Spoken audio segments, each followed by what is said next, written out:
family claims and state that Meghan had a hysterectomy. How can a woman with a hysterectomy be pregnant? And most of all, why did the royal family, go along with this? And what's going to happen now that this has come out? This is a punishable crime. This is fraud in the highest level. It starts like a whisper that was never supposed to escape the walls, but somehow it did, and now it's echoing through every corner of the internet like a warning no one can ignore. Prince Harry melts down as Samantha Markle's alleged revelations about Meghan's hidden family truth begin circulating, dragging the Sussex name back into a storm that feels less like gossip and more like something carefully detonated at the worst possible moment. And the moment this narrative hits the air, everything shifts, because this isn't just another royal rumor cycle. This feels like a pressure point, snapping under weight it has been carrying for years. Meghan Markle's carefully shaped public image, the polished transformation, the outsider to royalty story that once looked untouchable, suddenly pulled back into question by claims tied to someone who knows the family from the inside, Samantha Markle.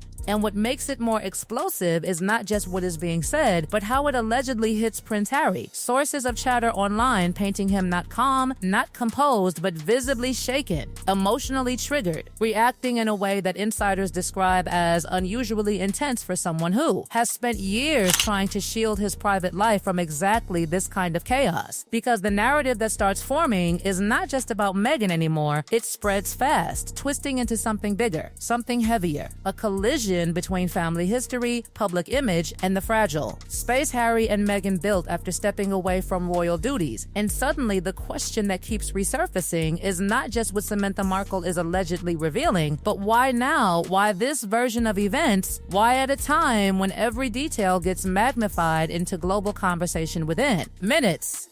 Some said the claims suggest a version of Meghan's past that doesn't fully align with the polished story the public has known. Others insist it's nothing more than recycled tension from a long-running family conflict that never really cooled down. But the internet doesn't wait for it. Confirmation, it reacts first and asks questions later. And in the middle of it all, Harry. The picture painted across social platforms is not subtle. He's the protective partner, the one who has consistently stepped forward whenever Meghan faces public pressure. But this time, the energy feels different.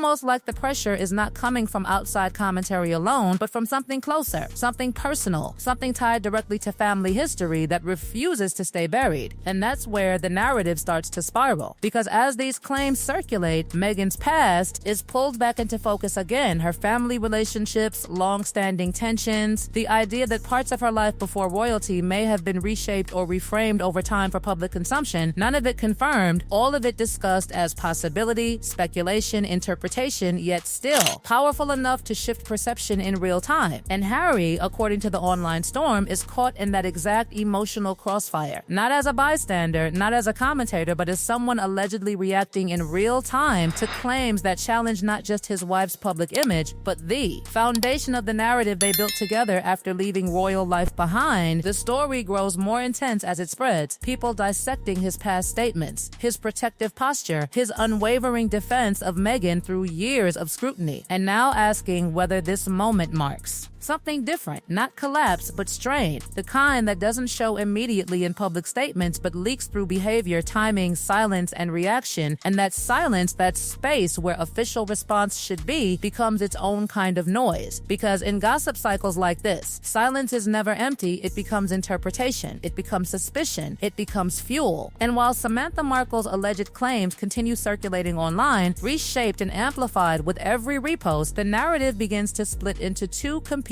realities. One where Meghan is being unfairly dragged back into family conflicts she has already moved beyond, and another where hidden layers of her past are being reinterpreted under a new and uncomfortable spotlight. Harry's reaction in this version of the story becomes the emotional center of gravity, not because of what is confirmed, but because of how strongly it is being imagined, described as a breaking point moment, a psychological pressure test, a situation where loyalty, trust, and public perception all collide at once, and that collision is where the tension lives. Because if even a fraction of these circulating claims are true, the implications stretch far beyond a family disagreement. They touch image control, media narrative, royal exit motivations, and the fragile boundary between private truth and public story. But nothing is confirmed, nothing is verified, and yet everything feels amplified beyond control. And just as the conversation starts to peak, as speculation turns sharper and narratives become more extreme, the story doesn't settle, it deepens. Because what comes next in this unfolding rumor cycle is not resolution, it's escalation. Claims about hidden motivations, strategic decisions, and emotional reactions that allegedly reshape how Harry and Meghan's entire journey is being reinterpreted from the outside. And at the center of it all, Harry remains positioned as the emotional pressure point, the one allegedly reacting while the narrative expands around him. But the most unsettling part of this entire situation is not the claims themselves. It's how quickly they evolve, how fast they multiply, and how impossible it becomes to separate what is being said from what is being assumed. And just when it feels like the story has reached its peak tension, the narrative takes a sharper turn into something even more controversial, something tied to Meghan's past choices, her public image construction, and the growing questions about what was revealed and what was carefully kept out of sight. But that part of the story is where things start to get even heavier, because once the first wave of allegations settles into the public space, the story doesn't collapse like most gossip cycles do. Instead, it starts layering itself, building new angles on top of old accusations, as if every pause and official response is being interpreted as silent confirmation of something deeper happening behind closed doors. And now the narrative shifts again, pulling Meghan Markle's entire public journey back under a microscope that feels increasingly unforgiving. The idea being pushed in the rumor ecosystem is not just about Samantha Markle's alleged claims anymore. It expands into something far more destabilizing, the suggestion that Meghan's carefully constructed public identity was never just a personal evolution, but a deliberate narrative architecture designed to survive scrutiny, media pressure, and the transition into royal life itself. And as this idea spreads, Harry becomes even more central to the emotional framing of the story, not as a passive observer, but as someone allegedly standing at the intersection of loyalty and doubt, trying to reconcile public perception with private reality. As the noise around his family intensifies, online chatter paints him as someone cornered by conflicting emotional forces. On one side, unwavering protection of Meghan, the woman he chose despite overwhelming external pressure, and on the other, an endless wave of resurfacing narratives tied to family tension, past relationships, and unresolved public curiosity that refuses to settle. And the more the internet replays old interviews, old statements, and old public appearances, the more everything gets reinterpreted under a new lens. Nothing is new, but everything feels newly suspicious. When viewed through the lens of current speculation, that's where the narrative becomes dangerous in its momentum. Because once interpretation replaces evidence, the story stops needing confirmation to feel real in the public imagination. And then comes the next escalation: whispers about internal strain, claims of emotional distance during high-pressure moments, suggestions that Harry's reactions are not just defensive, but revealing, as if every public gesture is now being analyzed like evidence in a case that doesn't officially exist. And Meghan in this cycle is framed differently depending on who is speaking. To supporters, she remains a woman repeatedly pulled into recycled family drama she has already addressed through distance and silence. But to critics within the gossip sphere, she becomes a figure whose past decisions are being re-examined with increasing intensity, as if every chapter of her life is being re-argued retroactively in public forums. And still, nothing concrete changes, no official confirmation, no verified statements responding to these newest layers of speculation, just expanding narrative pressure building over time like a storm. That feeds on attention itself. Harry's meltdown framing, which began as an emotional headline hook, now transforms into something more symbolic in this version of the story. Less about a literal reaction, more about perceived psychological strain under constant scrutiny. A man who once stepped away from institutional pressure now allegedly facing a different kind of pressure entirely, one driven by media cycles, family narratives, and public interpretation that never fully pauses. And as this interpretation spreads, the Sussex story gets reassembled in real time by online discourse. Alone, every silence becomes a question mark, every past decision becomes a clue, every emotional expression becomes evidence of something hidden beneath the surface. And that's where the tension becomes almost cinematic in how it's consumed, because the audience is no longer just reacting to events, they are reconstructing them, reshaping reshaping them and reinterpreting them through layers of speculation that grow stronger the longer the official silence continues. The Samantha Markle thread, whether accurate or exaggerated in circulation, becomes the ignition point for something much larger. Not a single revelation, but a cascading reinterpretation of everything surrounding Meghan's past and Harry's present emotional positioning within it. And yet, even at this heightened stage, the most important detail remains unchanged. Nothing has been independently verified in the way. These narratives are being framed online, but the perception, the intensity, the emotional framing, that is already fully active in the public space. And so the story doesn't conclude, it keeps drifting forward, feeding on attention, replaying old history through a new lens, and placing Harry and Meghan at the center of a narrative that grows more complex every time it is retold. Because in the end, this isn't just about what was said, it's about what people believe might be hidden beneath what was never fully explained. And that uncertainty is exactly what this story continues to.